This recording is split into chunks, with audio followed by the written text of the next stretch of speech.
Selamat pagi Bapak dan Ibu, para devosan kerahiman ilahi. Bacaan hari ini dari buku harian Santa Faustina, nomor 97 sampai dengan 99. Imam terhuyung-huyung di bawah himpitan, pergulatan semakin mengganas. Jiwa berusaha keras untuk berpaut kepada Allah dengan membangun niat. Dengan izin Allah, setan melangkah lebih jauh. Harapan dan cintanya pun mulai diuji. Godaan-godaan ini sungguh mengerikan. Diam-diam, katakanlah demikian. Allah menopang jiwa itu. Jiwa itu tidak sadar akan hal ini. Tetapi kalau tidak ditopang Allah, mustahil ia dapat tetap teguh. Dan Allah mengenal dengan baik seberapa banyak ia dapat mengizinkan jiwa itu dicobai. Jiwa itu dicobai agar tidak mempercayai kebenaran-kebenaran yang diwahyukan dan agar tidak jujur terhadap Bapa pengakuan. Setan berkata kepadanya, "Lihat, tidak seorang pun memahami kamu. Mengapa kamu berbicara mengenai semua ini?" Kata-kata yang mengerikan menggelegar di telinganya. Dan jiwa itu merasa bahwa ia sedang mengucapkan kata-kata itu melawan Allah. Ia melihat apa yang tidak ingin ia lihat. Ia mendengar apa yang tidak ingin ia dengar. Dan, sungguh mengerikan bahwa pada saat seperti ini, ia tidak memiliki seorang bapak pengakuan yang berpengalaman. Sendirian jiwa itu menanggung seluruh bebannya. Tetapi orang harus melakukan segala daya upaya untuk menemukan, kalau mungkin, seorang bapak pengakuan yang sungguh paham karena jiwa itu dapat binasa, tertindih beban, dan berada di tebing jurang. Semua cobaan ini berat dan sulit. Allah tidak mengirimnya kepada suatu jiwa yang belum pernah merasakan kemesraan dengannya dan yang belum pernah mengecap kesukaan-kesukaan ilahi. Di samping itu, dalam hal ini Allah memiliki rencananya sendiri yang tidak dapat kita pahami. Seringkali dengan cara ini Allah mempersiapkan suatu jiwa untuk rencana-rencana dan karya-karya besarnya yang masih akan datang. Ia ingin mengujinya seperti emas murni diuji dengan api. Tetapi ini belumlah akhir dari percobaan. Masih ada cobaan yang paling berat ketika jiwa merasa sama sekali ditinggalkan Allah. Cobaan paling berat, sama sekali ditinggalkan, keputusasaan.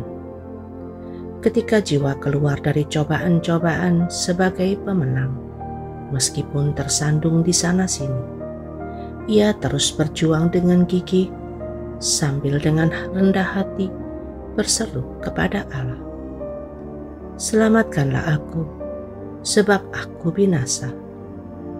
Maka ia masih akan mampu berjuang terus. Tetapi pada tahap ini, jiwa tenggelam dalam malam yang mengerikan. Yang ia lihat dalam dirinya hanya dosa. Ia merasa ketakutan. Ia melihat dirinya sama sekali ditinggalkan oleh Allah. Ia merasa dirinya menjadi sasaran kebencian Allah. Tinggal satu langkah lagi, ia akan menjadi putus asa. Jiwa itu berusaha sebaik-baiknya untuk membela diri. Ia berusaha membangkitkan kepercayaan dirinya.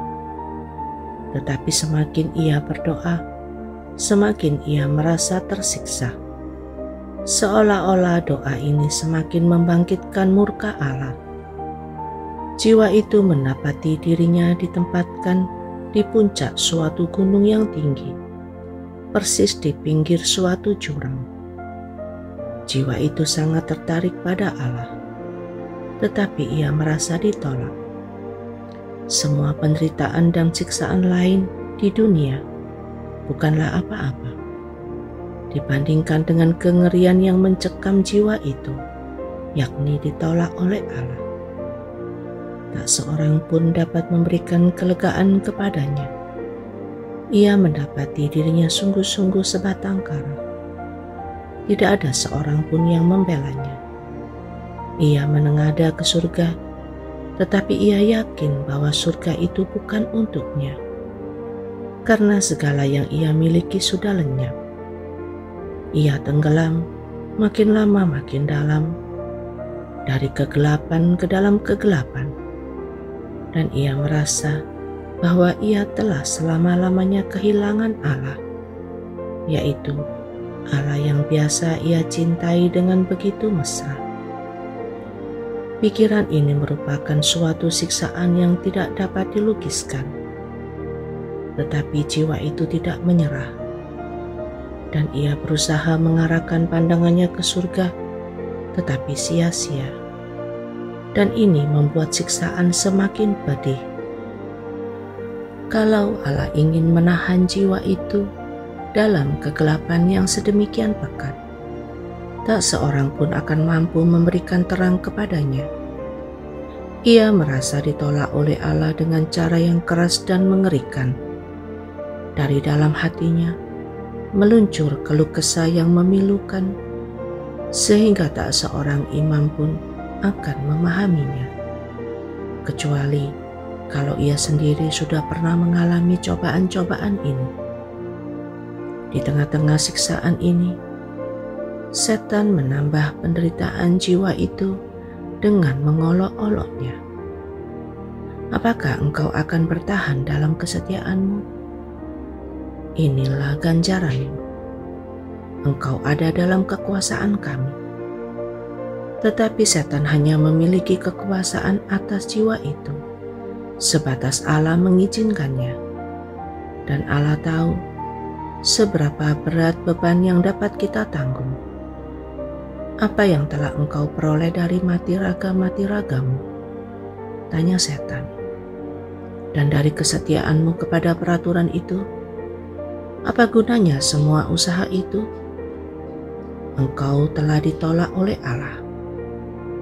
Kata ditolak ini menjadi ibarat api yang menyambar setiap syaraf sampai ke sumsum tulang. Ia menusuk tepat mengenai seluruh dirinya. Siksaan itu mencapai puncaknya. Jiwa itu tidak lagi mencari pertolongan kemanapun. Ia menjadi kecut dan tidak mampu melihat apa-apa lagi. Seolah-olah ia telah menyerah, menerima siksaan karena ditinggalkan Allah. Inilah saat yang tidak dapat aku lukiskan dengan kata-kata. Inilah sakratul maut jiwa.